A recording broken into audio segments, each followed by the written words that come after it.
Hello बच्चों, आप कैसे हैं? आज हम लकड़ी के बीम को डिजाइन करने जा रहे हैं।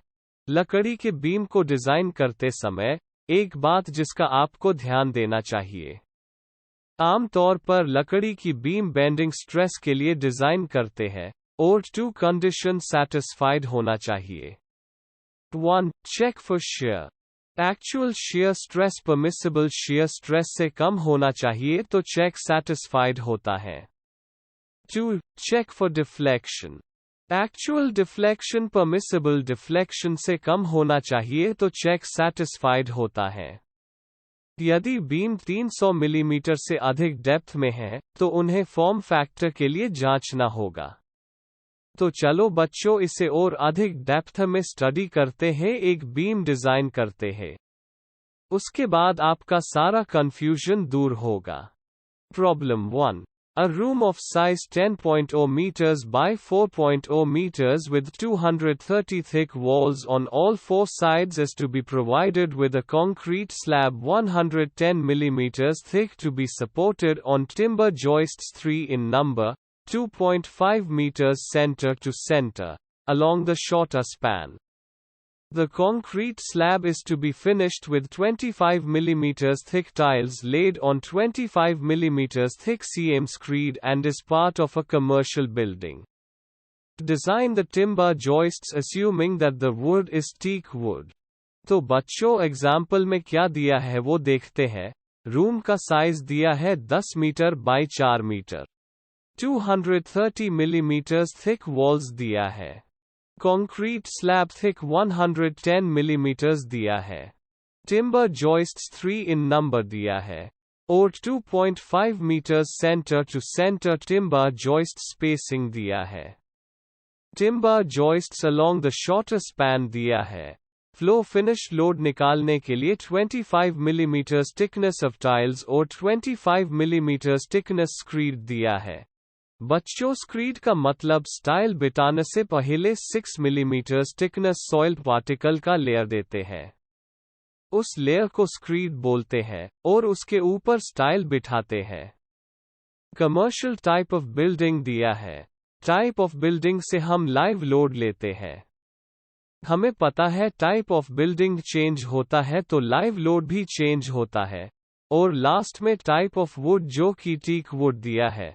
तो सारा इंपॉर्टेंट डेटा दिया है। चलिए अब हम प्लान और सेक्शन देखते हैं। प्लान और सेक्शन से हमें रूम साइज, बीम का span, centre to centre distance between 2 timber joists, thickness of slab पता चलता है। तो चलो बच्चों, अब दिए गए डेटा से हम टिम्बर जॉइस्ट्स डिजाइन करना सीखें।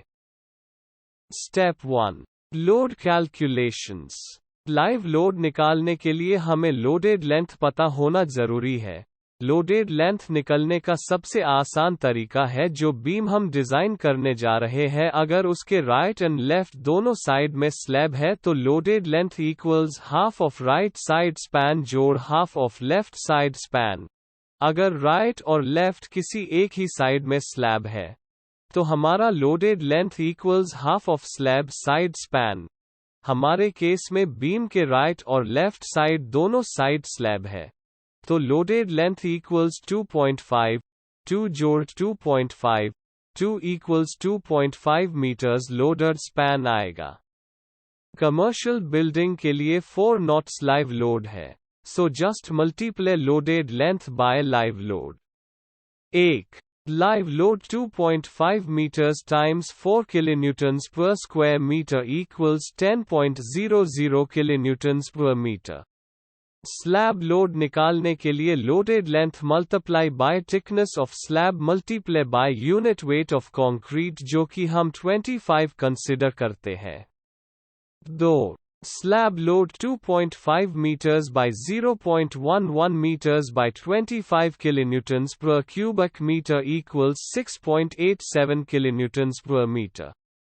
फ्लो फिनिश लोड निकालने के लिए हमें टोटल फ्लोर थिकनेस कंसिडर करना होगा, जैसे कि thickness of style plus thickness of screed. तो अब total thickness 50 millimetre, total flow finish load is equal to loaded length multiply by total thickness of style multiply by unit weight of concrete. 3. Flow finish 2.5 meters by 0.05 meters by 25 kilonewtons per cubic meter equals 3.12 kilonewtons per meter. 4. Assume self-weight equals 0.50 kilonewtons per meter. Total load equals 20.5 kilonewtons per meter. Let us take a round figure load of equals 21 kilonewtons per meter. Step 2. Effective span. Effective span निकालने के लिए total span plus half of width of one side wall plus half of width of other side wall. इस तरह total effective span मिलेगा. Effective span equals 4.0 meters plus 0.115 plus 0.115 equals 4.23 meters. Step 3. Maximum bending moment. Maximum bending moment निकालने के लिए हम basic formula use करते हैं. हमारा केस अभी simply sport with uniform distributed load है. तो इस केस के लिए हम maximum bending moment equals WLSQ divided by 8 इस फॉर्मूला से फाइंड आउट करेंगे. W फॉर टोटल लोड जो कि हमने स्टेप 1 में निकाला है. L फॉर इफेक्टिव स्पैन जो कि हमने स्टेप 2 में निकाला है.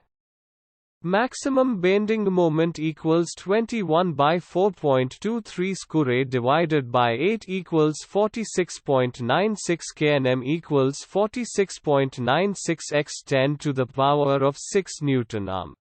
Maximum shear force हम basic formula से निकालेंगे. Maximum shear force is equal to WL by 2. So, maximum shear force equals WL divided by 2 equals 21 by 4.23 divided by 2 equals 44.41 kilonewtons equals 44.41 x 10 to the power of 3n. Allowable deflection equals span divided by 240 equals 4230 divided by 240 equals 17.62 millimeters. Step 4. Design for bending stress. Let us consider section B by D. Assume depth is equal to 3 times width. That is D equals 3B. ध्यान दें कि अगर depth width relation problem में दिया तो वही ले. अलग से एस्यूम करने की आवश्यकता नहीं है. रेक्टेंगुलर सेक्शन के लिए section modulus basic formula use करके फाइंड आउट करते ही. Section modulus that is Z equals to BD square divided by 6. Hence section modulus that is Z equals BD square divided by 6 equals B multiply by 3B square divided by 6 equals 1.5 B घन. Value of D equals 3B ऊपर रख दिया. Finally section modulus equals 1.5 B घन. अब हम section modulus, maximum bending moment, permissible stress इनका relation का use करके रेक्टेंगुलर सेक्शन का B that is width and D that is depth find out करेंगे. M equals sigma multiply by Z where M for maximum bending moment, sigma for permissible bending stress, and Z for section modulus, maximum bending moment हमने step 3 में calculate किया है. Permissible bending stress का value 13.73 n लेना है. हमारे notes में page number 6 में वर्किंग स्ट्रेस का टेबल दिया है और प्रॉब्लम में हमें टीक वुड दिया है. So for teak wood permissible bending stress 13.73 n लेना है. Z equals M divided by sigma equals 46.96 x 10 to the power of 6, 13.73 equals 3,420,247 but section modulus equals 1.5 B घन. 1.5 B घन equals 3,420,247. Hence B घन equals 2,280,165. Hence B equals 131. Just round figure 140 millimeters. So let us assume a section of B equals 140 millimeters. D equals 3, B equals 3 times 140 equals 420 millimeters. Minimum width का check लेते हैं. Minimum width equals span divided by 50 equals 4230 divided by 50 equals 84.6 millimeters. So minimum width provided width, that is 140 millimeters, से कम होना चाहिए. So no lateral restraint required. इस तरह से स्टेप नंबर 4 में हमने width and depth निकाला. आपको इस तरह के प्रॉब्लम को समझ के प्रैक्टिस करना पड़ेगा, तब आप बहुत आसानी से ये स्टेप्स याद रख पाएंगे और कैलकुलेशन मिस्टेक भी कम होंगे. Step 5. Check for shear stress. Actual shear stress equals 1.5 maximum shear force divided by B multiplied by D. Actual shear stress equals 1.5 multiply 44.41 multiply 10 to the power of 3 divided by 140 multiply 420. Actual shear stress permissible shear stress से कम होना चाहिए. That is 1.13 N less than 1.37 N for teak wood. Hence safe in shear. Step 6. Check for deflection. Actual deflection equals 5 multiply W multiply L divided by 384 AE, where W equals total load, L equals effective span, A equals Young's modulus of elasticity, I equals moment of inertia. सभी value हमने निकाले हैं. Young's modulus of elasticity का value के लिए हमें फिर से हमारे नोट्स में से पेज नंबर 6 में दिया हुआ टेबल रेफर करना है. मोमेंट ऑफ इनर्शिया और वैल्यू हमें निकालना पड़ेगा. Moment of inertia equals BD घन divided by 12. I equals 140 x 420 to the power of 3 divided by 12 equals 864.36 x 10 to the power of 6 am. सभी वैल्यू को फॉर्मूला में पुट करना है. एक बात का ध्यान दो, सभी वैल्यू अम में लेना है. कैलकुलेशन करने के बाद एक्चुअल डिफ्लेक्शन 10.75 मिलीमीटर्स मिलेगा.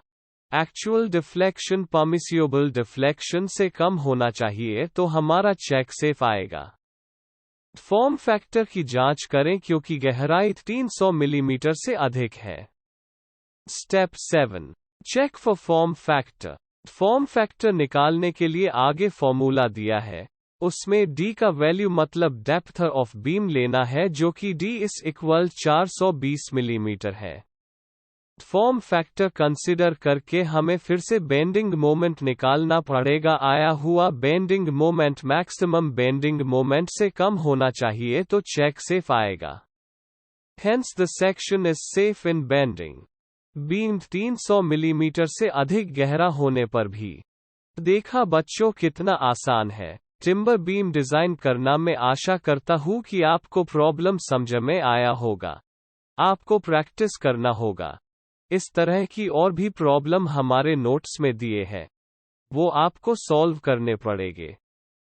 आज यही रुकते हैं. नेक्स्ट वीडियो लेक्चर में अगला यूनिट चालू करेंगे. धन्यवाद.